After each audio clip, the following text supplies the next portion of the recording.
From Washington, D.C. to the heart of America, welcome to Mark Alford's America. I'm freshman congressman from Missouri, Mark Alford, and I believe in America. I believe in you. And most importantly, I believe that our greatest days are still ahead of us. You know, each week we take you behind the scenes to share the stories, the news, legislation, and meet the fantastic people who are helping shape our great nation. Today is our honor to be speaking with Majority Leader Steve Scalise. He proudly represents Louisiana's 1st District. Steve is a leader, a defender, a fighter. He's a native of Jefferson Parish and a Louisiana State University alumni. He served in the Louisiana State Legislature from 96 to 08, and then he was elected to Congress. He served as House Majority Whip from 2014 to 2018, House Minority Whip from 19 to 22, and he now serves as our Majority Leader. You know, Steve's played a very critical role in setting the House's agenda by scheduling the legislation, the guiding committee chairs, and overall helping the Republicans communicate their priorities to you, the American people. Steve is a true fighter, an inspiration to America, an American hero in my estimation. You know, he was critically wounded at a congressional baseball practice and fought for his life before returning to Congress. Has a lot of optimism. He is currently undergoing blood cancer treatment, continues to show his dedication to America. He believes in America, and I believe in him. Please welcome our Majority Leader, Steve Scalise. That's quite an introduction there. Well, Mark, I'm going to have to take you on the road with me. That's an inspiring introduction. I love your energy. I love what you brought to this Congress with your background. Those Missouri roots are running deep, and appreciate what you're doing in a really interesting first year. I mean, you've been through a lot, you've seen a lot, but we are back on track, and there's big things that we've done. There's more big things we need to do to get this country back on track. And just love being in the fight with you. I remember our first time when we met. It was before I actually won the election. I came up here, and I got to meet you, and I'd known about when you were shot. I'd known about a little bit about your background, but to meet you for the first time and see what a genuine, caring person you were.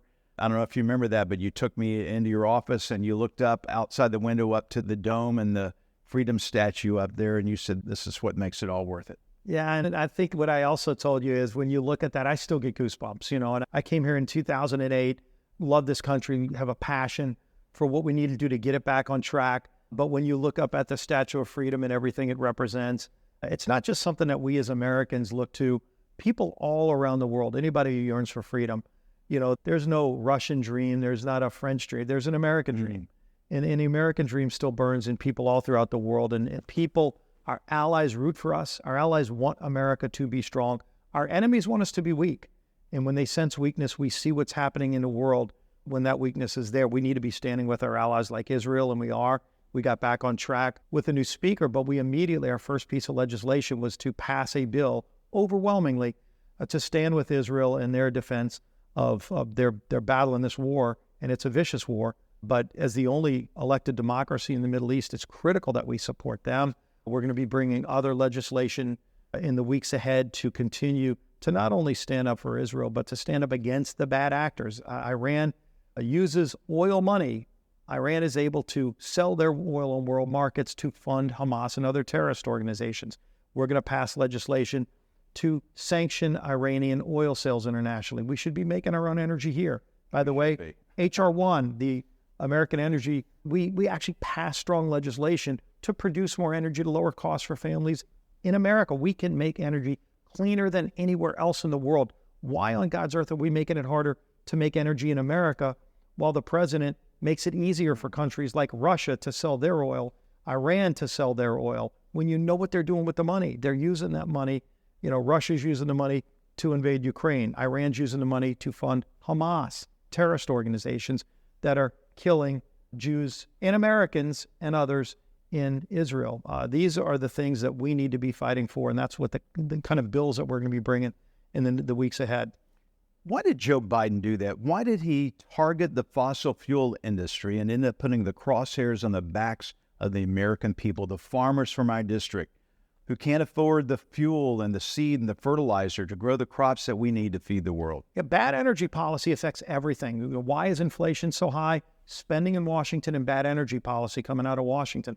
President Biden took what was a completely energy independent country. We were producing enough energy for ourselves here in America and supplying energy to our friends around the world. That's what you want to do so they don't have to get it from hostile countries like Iran or Russia or Venezuela. And what President Biden did starting day one, it was like this cult religion. They don't hate all fossil fuels. They just hate American energy. He went to Saudi Arabia. President Biden got on Air Force One. By the way, there's no solar panels on Air Force One. It's got a high carbon footprint. So if you got somebody out there worried about carbon emissions, nobody makes energy cleaner in the world than America. They love beating up on America every day. You hear that all the time from the left. Nobody makes things cleaner. We have the best standards in the world. Why would you fly Air Force One with all that carbon and go and beg Saudi princes to produce more energy when they don't want to? They're in OPEC. OPEC is a cartel that wants the price to be high. They want $100 barrel of oil so that you're paying $4 or $5 at the pump in Missouri and in Louisiana. But that's ridiculous. There's no reason for it. When we were making our own energy, and we can do it again tomorrow if this president just gets the government out of the way, not only will we reduce carbon emissions, which we were doing, not by signing Paris Accords and other unattainable things that wreck our economy, but by American innovation, it also lowers price for families. We were paying less than $2 a gallon for oil, for gas at the pump just a few years ago. And that lowers food costs. Obviously, you produce a lot of food. You have great farming in Missouri. It raises farm costs. Natural gas prices going up because it's harder to produce natural gas in America. That's critical to feedstock, fertilizer. It raises the cost of everything. So when you go to the grocery store, you're paying 20% more. That's all because of higher energy costs and higher spending and bad policy coming out of this Biden administration. So we passed legislation to address it. The problems of the open southern border. We actually passed a bill, H.R. 2, the Border Security Act, to actually secure America's borders, show how it can be done, get back to remain in Mexico policy. If you want to seek asylum, stay in your home country. That's what the law says. We're a nation of laws. We're, by the way, the most generous nation in terms of legal immigration.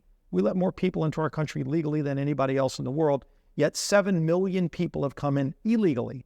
Yeah. Illegally just in the last 3 years. That's more than our states probably combined. I mean, if you look at how many people. So why is the president doing that? Why is he allowing illegal aliens into our sovereign nation?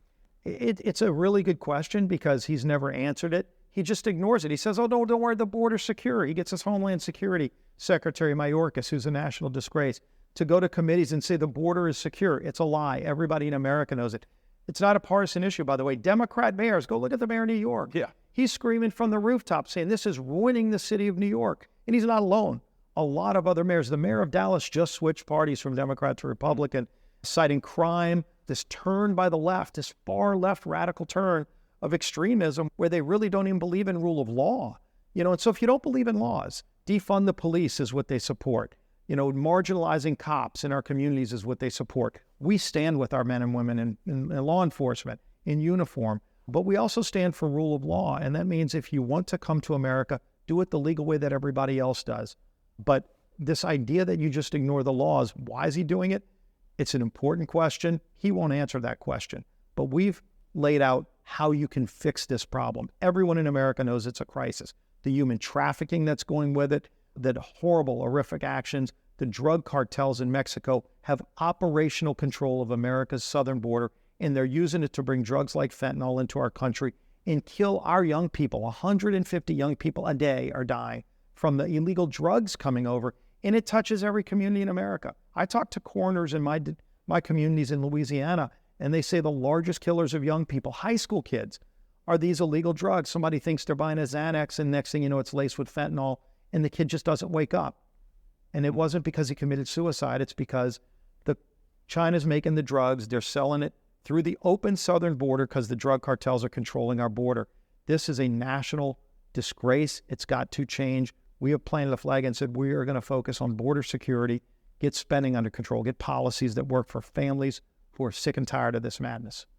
We've had a little setback, a little 3 weeks of being in quicksand, as I like to call it. When we come back, I want to talk about that. I want to talk about your potential to have been Speaker of the House, what that meant to you, where you go from here, and I also want to talk about your health challenges a little bit. You are battling blood cancer right now. You're doing great. I understand the prognosis is very good. So I want to talk about that. Happy to talk about all that. Yeah, we've got a lot to talk about. Well, stay with us, folks. For Mark Alford's America, we are talking with our House Majority Leader, Mr. Steve Scalise, Louisiana. Laissez le bon temps rouler. Aye.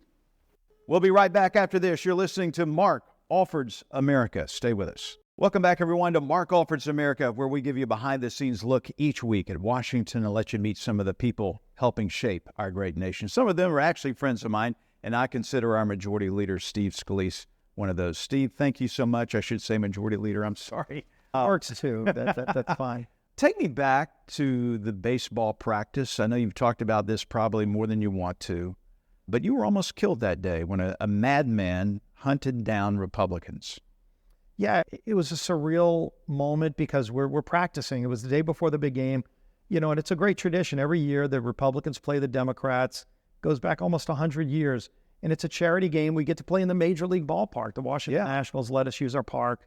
And so it's an exciting time. You get 20,000 people in the stands. It's a game that's really taken on a bigger role. We raise money, almost $1 million for local charities, Boys and Girls Clubs in D.C. And so it's something that's a uniting thing for all of us, but we compete to win. We want to win. I'd just been named the starting second baseman, so it was exciting for me, getting ready, and we're just doing kind of a walkthrough at practice. And next thing you know, I heard what I thought was a tractor backfire. It turned out to be a gunshot. But again, you're on the ball field at 7 a.m. You're not thinking that. And by the second shot, I knew there was a shooter on the field, and he was shooting at us. By the third shot, I went down and got hit. It was a .762 caliber bullet that he was firing from an SKS rifle, which is a large bullet that could take a bear down. I didn't know any of this at the time. I just knew something hit me, and I'd go to the ground, and I'm around second base in the infield. And so I still hear more shooting. And so at that point, my instincts just take over, and I just start crawling into the outfield to crawl away from the gunfire. I never saw the shooter, but I could tell he was coming from the third base side. I'm playing second. As I'm crawling to third base, as I'm crawling out to the outfield and right field, away from the shooter, eventually my legs had already given out. I fell down because I was hit around the hip, and then my arms gave out. So I couldn't move anymore. That moment, I still hear shooting, and so I just started to pray to God. And it was amazing how at that moment, I said some pretty heady prayers. And, I have a deep faith, but I asked God for some pretty serious things. And I knew this could be it. You don't know. The next shot could come, and I didn't want to go. And I've got young kids, and, for whatever reason, the first thought that came into my head was my daughter Madison, she's 16 today, but at the time she was 12 years old. And the thought was, God, let me be able to walk Madison down the aisle. And that was just the first thing that came to mind. And other things came to mind after that. And, wanted to see my family again, wanted to, and then not long after that, I had a security detail with me because I was the majority whip of the House. And I could hear a different caliber bullet starting to fire. And to me, I knew that was Dave Bailey, who was one of the Capitol police officers with me. And sure enough, Dave Bailey had come out to second base and started engaging the shooter. And Dave was, talk about heroes.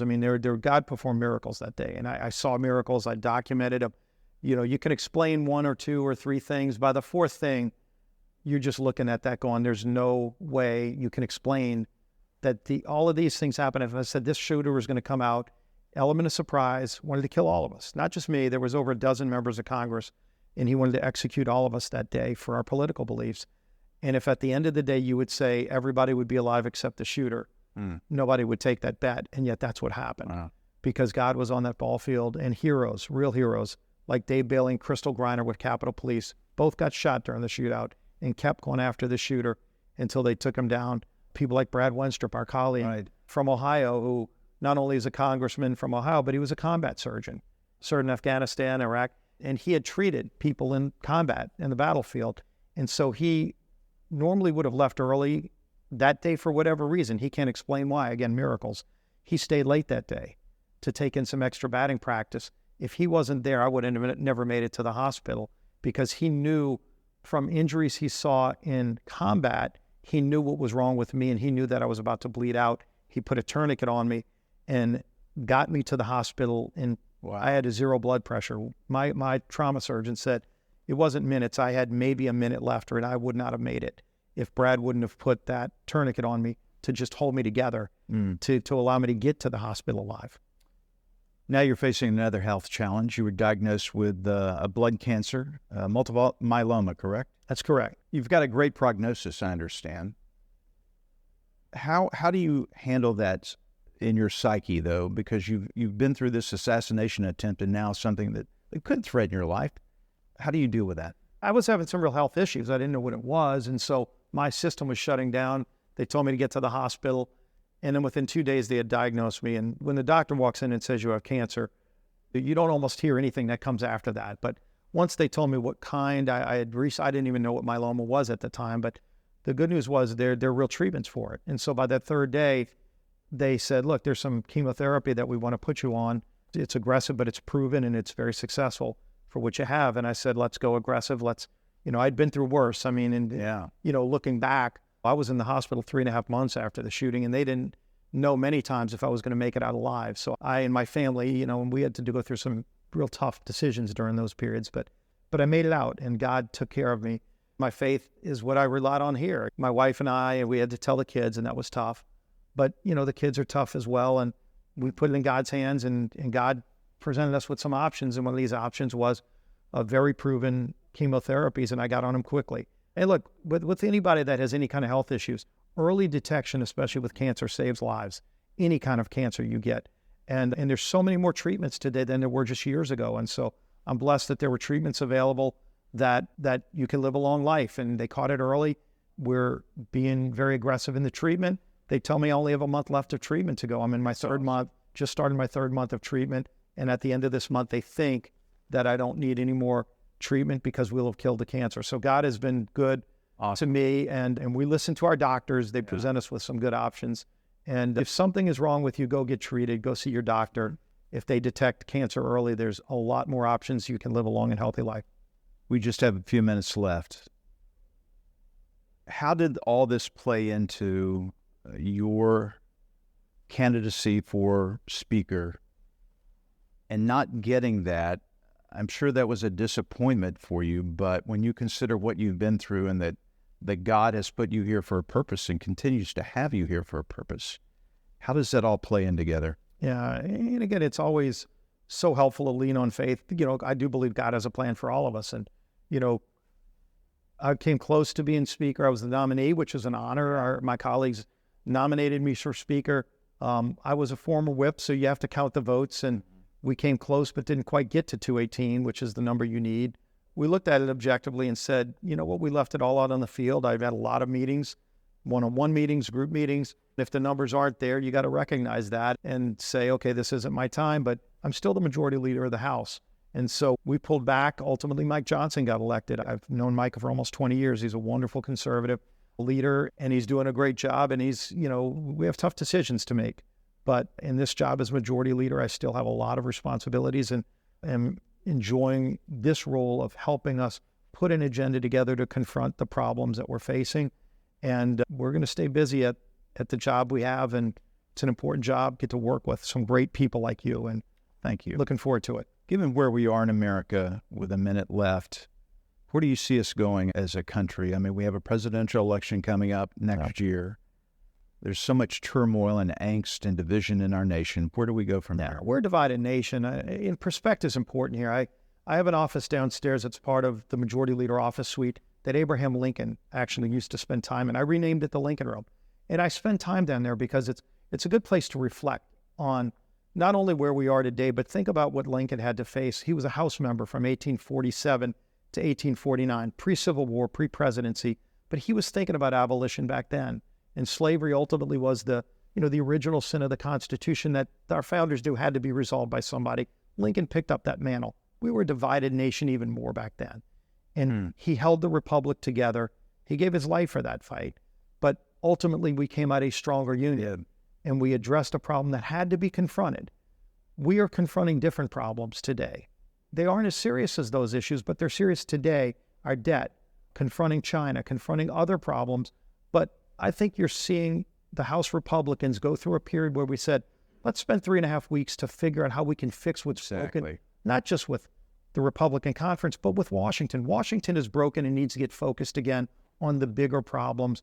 And we are more focused than I've ever seen us. We're back to work now, And now that we're united, I think we're in a stronger position to confront these problems. Majority Leader Steve Scalise, thank you so much for being our guest today. I hope you know that our nation loves you and appreciates you, and so do I. Thanks for joining us for Mark Alford's America. We'll talk again next week. Until then, remember that I believe in you, Steve Scalise. God bless you. Believe in you, Mark Alford. Thank you for coming up here and being a part of this. I believe our best days are still ahead of us, and I believe in America.